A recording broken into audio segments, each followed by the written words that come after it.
I mean, what can I even say at this point? So the Eagles just completed a collapse of epic proportions by losing their 5th game in their last 6, this one to a bad New York Giants football team in blowout fashion. And it seems like any hope that this team had of putting together a run in the playoffs is out the window, because the Eagles don't look like they know how to do anything right at this point, with the offense looking unprepared, while defensively, they can't stop anything. And it seems like Nick Sirianni made a crucial mistake a while back that made the defense even worse. And it also seems like the chances that Sirianni could be fired after the season are very real at this point. But despite this and all his recent shortcomings, it seems like the players still have faith in Sirianni, with multiple players coming out and backing the head coach, including Jason Kelce, even though he seemed really pissed off after the game. And to make matters worse, there were some big injuries to some of the Eagles' best players, with the playoff matchup with the Bucs coming up in a week, so that's just fantastic. So let's talk about that and everything else from a disgusting end to the regular season. And we won't waste any time, let's get straight into it. I feel like this is a new low. I mean, every time it seems like it can't get any worse with this team, it somehow gets worse. And I feel like a loss to a 5-6 Giants team when the Birds desperately needed to find some momentum moving into the playoffs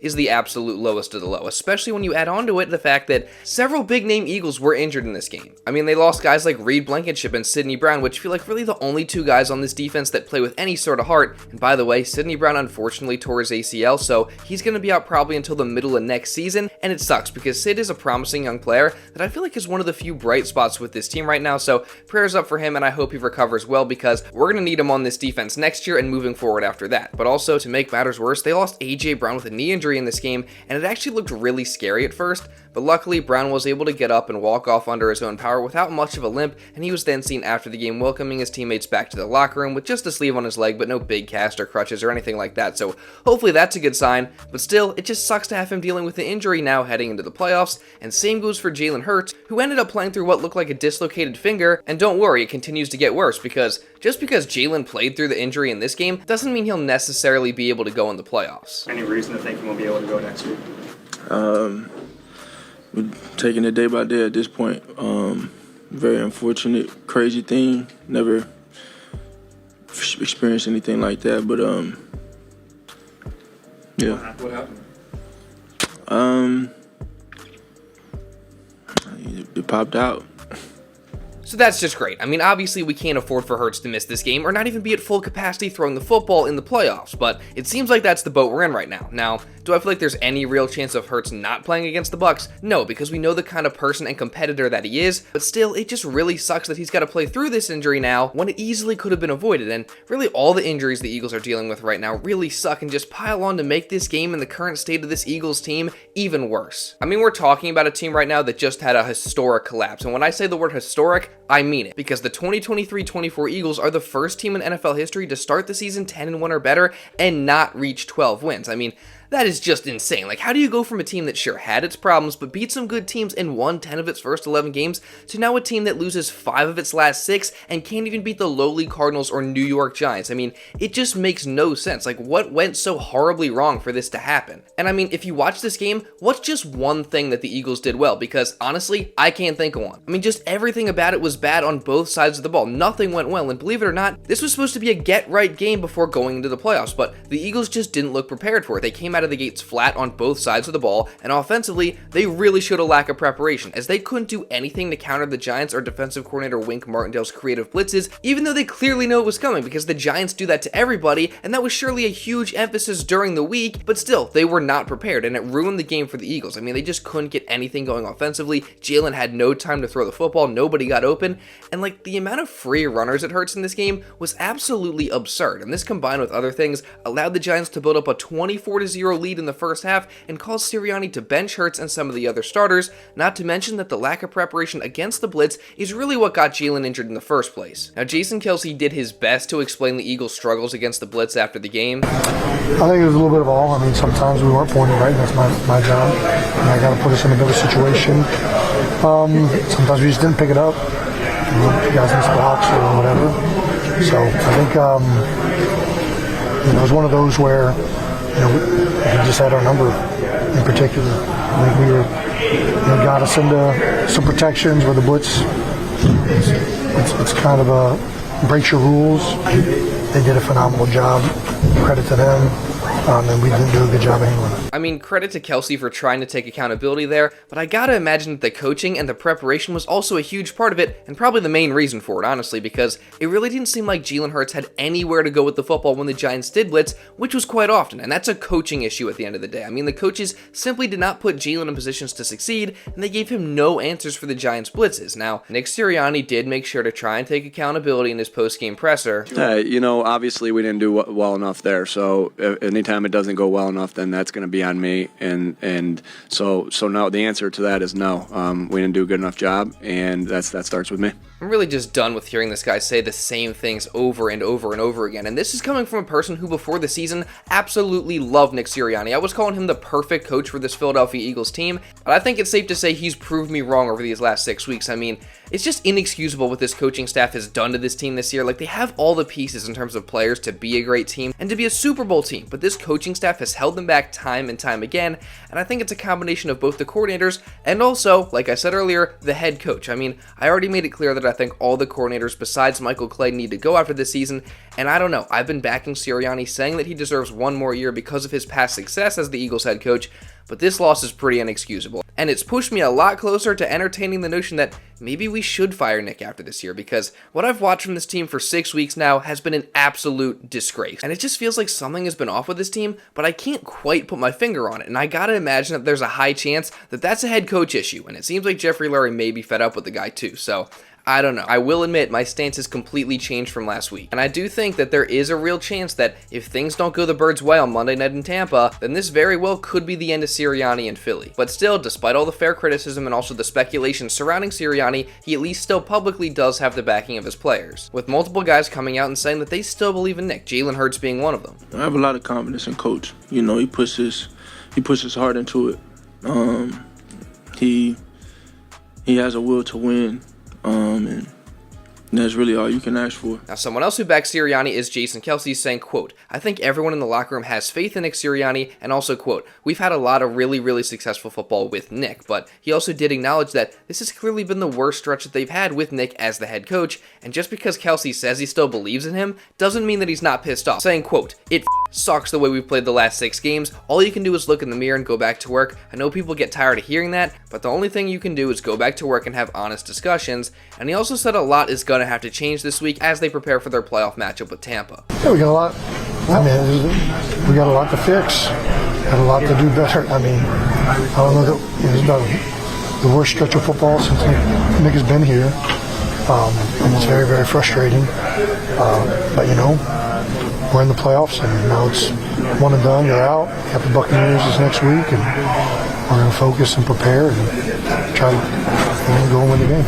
Now, I don't know about you, but I have no confidence that this team fixes their issues. Absolutely zero confidence at all. And Jason Kelce really doesn't deserve this. Like, there's a good chance that that was his last regular season game ever, and this game against Tampa Bay could be his last game ever. Like, we know he's probably going to retire after this season, and yet we're still sitting here stinking it up against Arizona and New York as a team that doesn't do anything particularly well besides the brotherly shove. Like, besides that, what are the Eagles good at? In this game, they couldn't move the ball offensively. There was clearly issues with the game planning as well as, of course, the scheme and play calling. They had no success through the air. They couldn't run the football well either. They turned the ball over 3 times, and defensively, they were horrible. And don't worry, we're going to go more deep into that, but, like, seriously, what is this team? What is their identity? I mean, they clearly don't have one. Jason Kelce doesn't deserve this at all, neither do any of the veterans on this team. And me saying that they have no identity isn't just me being pissed off, it's actually a fact. I mean, Jalen Hurts even admitted it after the game. Yeah, I think that's been something that we've searched for, and we've been searching for, right? We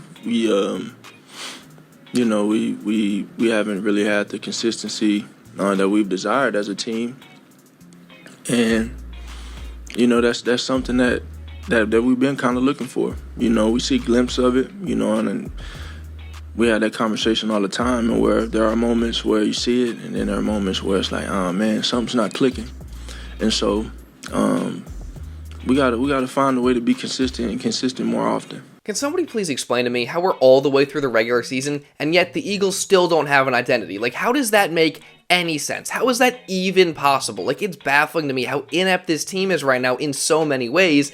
And Hurts also mentioned something interesting there, saying that the Eagles haven't had the consistency that they've wanted, and that's really hurt them, and that applies in multiple ways. One being that there's been no consistency whatsoever on defense all year, and Nick Sirianni seems to only have worsened that problem when he made a potential crucial mistake just a couple weeks back. So we're going to talk about all that and a lot more in just a minute here, but real fast, I do want to say, if you are enjoying this video or finding it informative or helpful in any way, make sure you go down right now, subscribe, and also really importantly, turn on notifications so you don't miss any other Eagles updates just like this. I mean, I think that's a win-win for the both of us. I mean, I get more people watching the videos, and you don't miss any other Eagles content just like this. And also, while you're at it, if you are enjoying this video, make sure you drop a like. I'd greatly appreciate it. Now, with that being said, let's get back into the video. It just seems like right now this defense has absolutely no answers for anything. Like, it doesn't matter who the quarterback is or how bad the offense is or how bad the offensive line or the playmakers are. If you're facing the 2023-24 Philadelphia Eagles defense, you're going to have success. I mean, this Giants team was averaging less than 15 points per game before the game,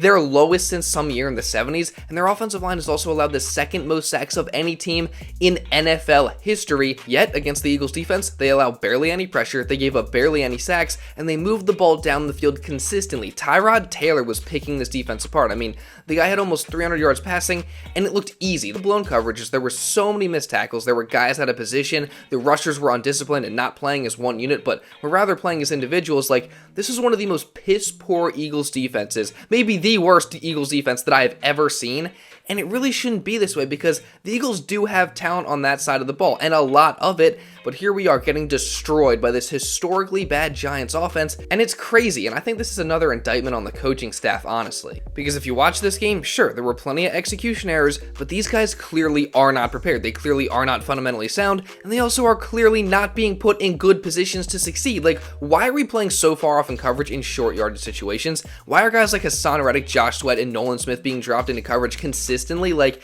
it's ridiculous, and I will say, I think looking back on it, Nick Sirianni's decision to switch from Sean Desai to Matt Patricia was a crucial mistake. Now, I was personally a fan of it at the time because I didn't think it could get any worse from what Desai was putting out there on defense, but I was clearly wrong. I mean, looking back on it, Desai did have some nice moments, like the Miami game or the Bucs game or the second half of the Kansas City game, so we did see the defense have some success under him. Now, no, I'm not trying to make the argument that Desai was a good defensive coordinator by any means because he was overall really, really bad. He was constantly putting the players in bad positions as well.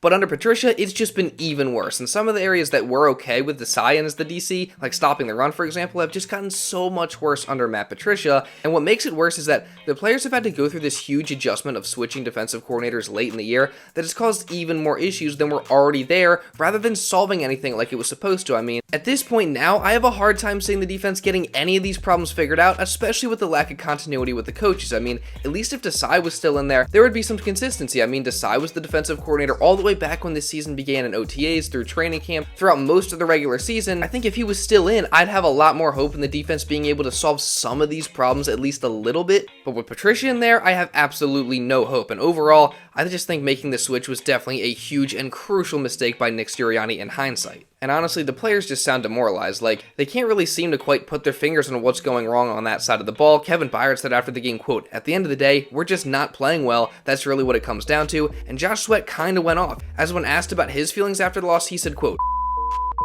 "I don't know. At this point, I don't know what to say." And then he was asked, can this be fixed in the playoffs? And he said, quote, "I don't know. The only thing we can do is go back to practice, try to get on the same page." And they then continued on and asked if the change at defensive coordinator made things more difficult. And he said, quote, I don't know. It's everything." And that's the problem right there. Right now, it is everything for the Philadelphia Eagles. Everything is wrong, nothing is going right, and that's why I have no faith in this team anymore. It's not that they just have to fix a couple things, they have to fix everything, and they're not going to be able to. They're just not. Now, the players are going to say what they're going to say. They all still made sure to emphasize that everyone in the locker room is confident that they can fix it, and now they're saying, obviously, Sirianni's message after the game was, we're 0-0 now, it's time to go on a run, whatever. Players are acting like everything could change in the playoffs, and they can get on a run, and Nick Sirianni also gave this message after the game as well, and he got kind of fired up while doing it. Yeah, I mean, none of us are quitters. We all get up off the mat when we're down, and we get up and we keep going. Like, I don't like when you get hit in life, when you get hit in football, you got two options. You can stay down, or you can get the F up. And I know this group is fighters. I know this group will get up. I know that we've all been through things in our life that we've all had to deal with, and we know how to get up. And that's why we're all sitting in this room. Nobody's quitting on this team, because that's the reason all these guys are in that locker room, because they know how to freaking fight. The coaches know how to freaking fight. The players know how to freaking fight. The staff know how to freaking fight. And so we'll just get up and we'll fight again, and we'll see what happens next week when we put everything we got into it. And we've been putting everything we got into it, but we're going to put everything we got up into it this week, and we'll see what happens. Tell me if I'm being harsh, but I don't care. Like, it's certainly nice to hear that, but I just don't believe it. I mean, why didn't they get up during these last 6 weeks? What makes me think they'll wake up now? I mean, I just can't. There are too many problems. There's nothing that makes me feel like they're going to get things right, and I'm expecting a loss to Tampa next week. I really am. Now, I'm hoping that's not what happens, but that's just how I feel. I mean, this Eagles team has probably been the most disappointing team that I've experienced watching in my time as a fan. I mean, sure, there's been some bad seasons since I've been watching, but with all the expectations that this team had in the beginning of the season, I mean, this was supposed to be the redemption year. They were supposed to go back to the Super Bowl this time and finish what they started last year, and instead, we're sitting here, one of the worst collapses in NFL history, and I just can't believe it. Now, you guys can let me know how you feel down in the comments. Could the Eagles still somehow pull out a win in this game against the Bucs on Monday night? Do you have any confidence left in this coaching staff or the players? Again, put your thoughts right down in the comments. And also, if you did enjoy this video, make sure you drop a like. I greatly appreciate it. And also subscribe so you don't miss any other Eagles coverage coming in the future. We're going to be covering this playoff game against Tampa, and we're going to be covering them as they move into the offseason as well, and just throughout the rest of the entire year and beyond that. So again, make sure you subscribe and also turn on notifications. And if you want to watch another Eagles video, you can go check this one out right here. Now, with all that being said, that's pretty much all I got for this one, guys. So thank you all so much for watching, and I'll see you in the next video.